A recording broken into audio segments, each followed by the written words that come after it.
Fala pessoal, tudo bem? Hoje eu queria falar sobre um tema bastante pesado, talvez, um pouco polêmico, mas é um tema que as pessoas têm bastante dúvida, principalmente nos últimos meses aí, onde houve um índice muito grande de mortes por suicídio, mortes de pastores, de cristãos. E aí surge a pergunta: será que a pessoa que comete suicídio ela tem salvação? Eu queria pedir para que você acompanhasse esse vídeo até o final. Eu vou colocar aqui algumas explanações baseadas nos textos bíblicos, mas no final desse vídeo eu quero falar um pouquinho da minha experiência com relação a isso. Então eu queria que você, se pudesse, acompanhasse esse vídeo até o final, ok? Bom, a palavra de Deus ela não fala diretamente sobre o suicídio, mas em alguns textos ela fala sobre os assassinos. A própria, as leis mosaicas, né, os 10 mandamentos, lá em Êxodo 23, fala, olha, não matarás. E quem comete suicídio mata a si mesmo. Né? A palavra lá, matarás, ela na verdade ela significa não assassinarás. Não é? E o suicida ele comete um assassinato contra ele mesmo.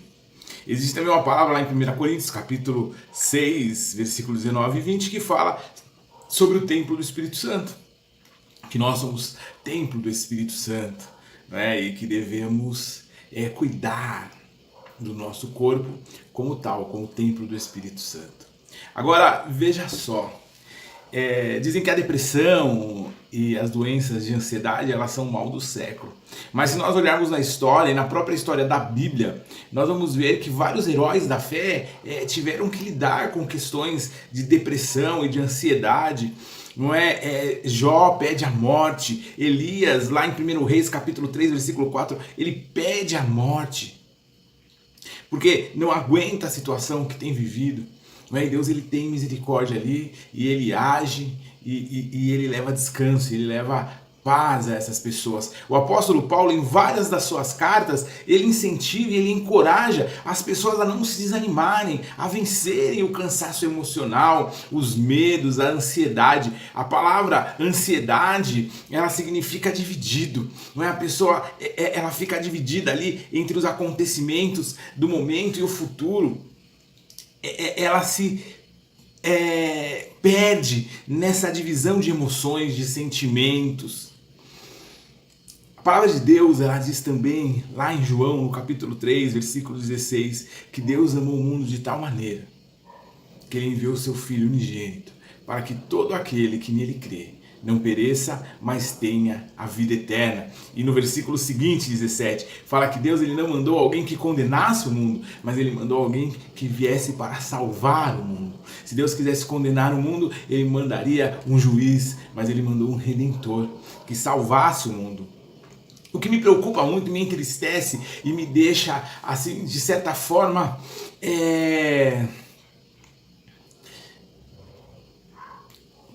talvez triste e ao mesmo tempo com a necessidade de fazer alguma coisa. Quando eu vejo notícias que pastores se suicidaram, que cristãos se suicidaram, a palavra de Deus diz também lá em João, no capítulo 13, versículo 34, amem uns aos outros assim como eu vos amei, vocês devem amar uns aos outros, versículo 35, seu amor um pelos outros provará ao mundo que são meus discípulos. Nós devemos manifestar o amor a Deus, amando as pessoas.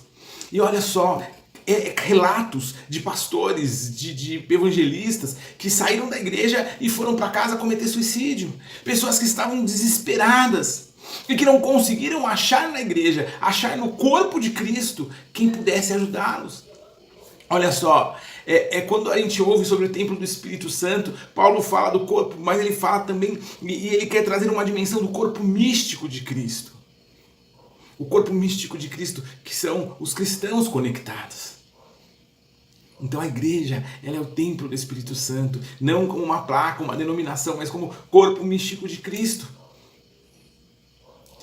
Às vezes eu me preocupo porque eu acho que a igreja ela não está tendo um olhar voltado para os miseráveis que estão no mundo, que não conhecem a Jesus, estão condenando as pessoas, estão atacando, estão querendo que as pessoas obedeçam algo que elas nem creem, porque elas não conhecem Jesus, elas não foram tocadas pelo Espírito Santo, elas não receberam a graça. Mas aí quando eu olho, eu me espanto mais ainda, porque eu vejo que dentro da igreja também esse amor não é manifesto. Olha só, se nós tivéssemos que antes de morrer fazer um acerto com Deus de todos os nossos pecados, de tudo que nós fizemos ali que foi contrário à lei, contrário à fé cristã, será que nós teríamos a salvação, teríamos tempo para isso? A prática do pecado, ela impede a pessoa de viver uma vida cristã e de se converter. Mas a palavra diz, havemos pois de pecar? Jesus sabia que mesmo sendo salvos e justificados, nós vivendo no mundo, nós teríamos às vezes situações em que acabaríamos caindo no erro.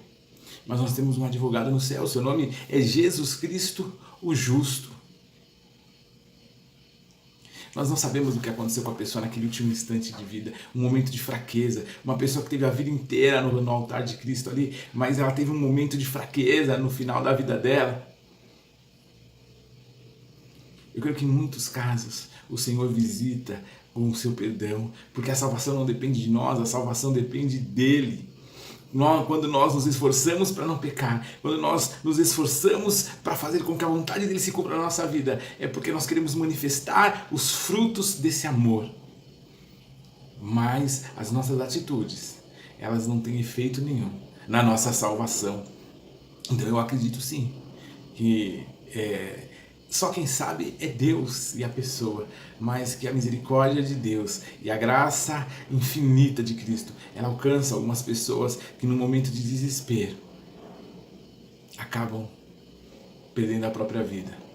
Eu falei que no final desse vídeo eu queria contar alguns testemunhos. Eu luto com a depressão há alguns anos e pela graça de Cristo eu tenho conseguido vencer essa batalha, e eu já tive 3 situações aonde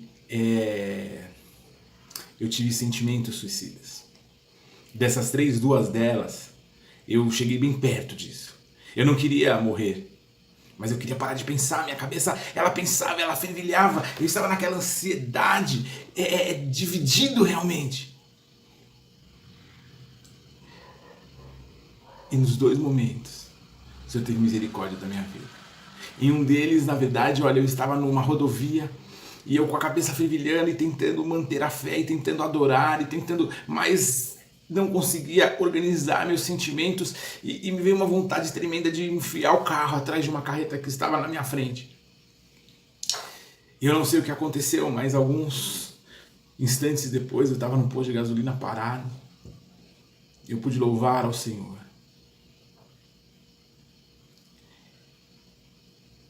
Mas Deus tem seus propósitos, Ele tem seus meios. Então eu não posso falar que eu tive mais fé, ou que eu era convertido e a outra pessoa que acabou não conseguindo vencer essa luta. Mas eu creio na graça e no favor de Cristo. Você que teve esses sentimentos, ou que tem, de repente está assistindo esse vídeo, se apegue no Senhor, confie nele, tenha sua confiança somente nele. Você que é igreja, você que é corpo, comece a amar. Não cumprimente o seu irmão do lado, a pessoa que está do seu lado da igreja, só porque alguém pediu e alguém agiu para que você fizesse isso. Mas tente se relacionar, tente ter compaixão. Seja corpo. Pense nisso. Se você gostou desse vídeo, eu te peço, curta, compartilhe, me ajude a levar a palavra de Deus. Daí, se puder, se inscreva no canal, fica na paz. Te amo em Cristo.